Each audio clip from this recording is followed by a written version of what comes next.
Speaker. Madam Speaker, I wish to take this opportunity, first of all, to thank Almighty Allah for His guidance and goodness that has seen me through all the hurdles in my journey to this House as people's representative.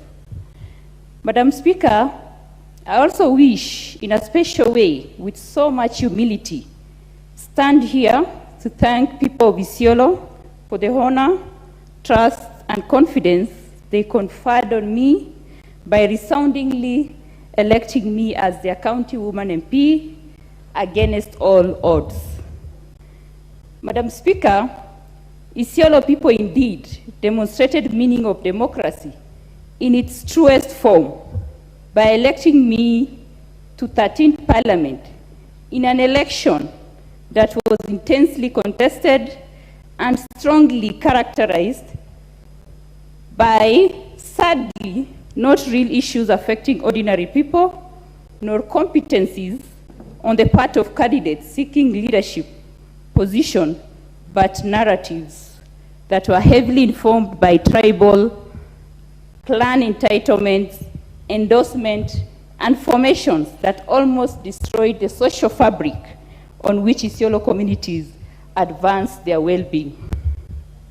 Madam Speaker, as their representative, this day I proudly stand here to celebrate the resilience and determination showed by the ordinary people of Isiolo in maintaining peace and brotherhood in their grand march to the ballot, where they express their will through their votes as the ultimate decision makers. Madam Speaker, on this day, I make a solemn promise not to let them down, but to serve them diligently. Madam Speaker, now moving on to matters affecting Isiolo people and entire arid and semi-arid counties, I would like to make reference to the address by His Excellency the President on drought situation in our country and intervention that made by governments so far. Madam Speaker, I wish to clearly state here that the situation on the ground has now moved from drought to famine. People are now dying of hunger. There is no water for human and livestock consumption.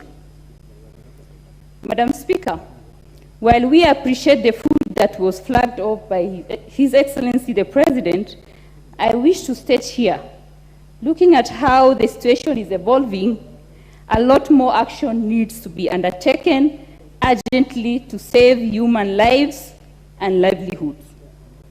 Madam Speaker, continuous food relief is needed from now up until 5 to 6 months after the rains. This is because even when it rains, hunger will persist up to when farmers can make the first harvest and animals can bounce back strong. Madam Speaker, I advise that in future food distribution be guided by number of households in a sub-location and the population in an area. I am saying this because, Madam Speaker, I'm sad to report to you, or to report to this House, that the consignment that was flagged off by His Excellency the President ended up at household level as just 1 kg of rice and 1 kg of beans, which, if you look at the situation on the ground, will not change anything if we are actually serious about addressing the situation. Madam Speaker, once again, in making reference to the President's address, His Excellency talked about climate change. He pointed out climate mitigation that included reducing emission of greenhouse to lessen the effects of climate change. While we appreciate that, what the President's speech missed out was the adaptation part of climate change. Madam Speaker, as we all know, the climate change effect is already upon us. We must find ways to cope with it, and this needs to happen at national, and local level. So, as a country, we will continue experiencing effects of climate change in the foreseeable future, and it is important that we begin the journey on how we can cope with it. Madam Speaker, in this regard, for effective adaptation to take place, as a country, we need to invest and make use of climate information in all our planning and development decisions. It is not right that we always look surprised by failed rains and drought situation in our country, and as such, fail to take action in good time to save lives and livelihoods. Madam Speaker, still on address by the President, I was saddened by the fact that the address by His Excellency the President did touch on the security situation in my county and entire northern Kenya. Madam Speaker, for a very long time now, insecurity in northern Kenya, and specifically in Isiolo County, has become a matter of great concern.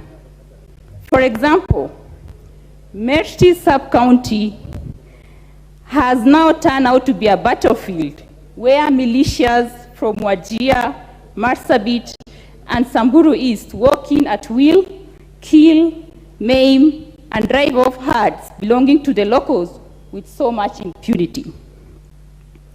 Madam Speaker, lack of security has now made families displaced, schools closed down, government services to the people stopped, and strategic water points and grazing areas like a place called Matasaden, Yamicha, Nyachis, and Kom abandoned altogether by locals, making Isiolo people more vulnerable to the biting drought situation, as they now lack access to key resources that was once their drought fallback areas.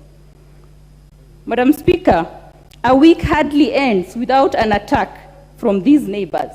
Over the last 3 years, we've buried countless number of people with no trace and hope of recovering the herds that has been stolen. Madam Speaker, to put the matter into correct perspective, in Isiolo County, the pastoralists and their herds survived severe drought situation only to get killed and their herds stolen by militias from either Wajir, Marsabit, Garissa, or Samburu East.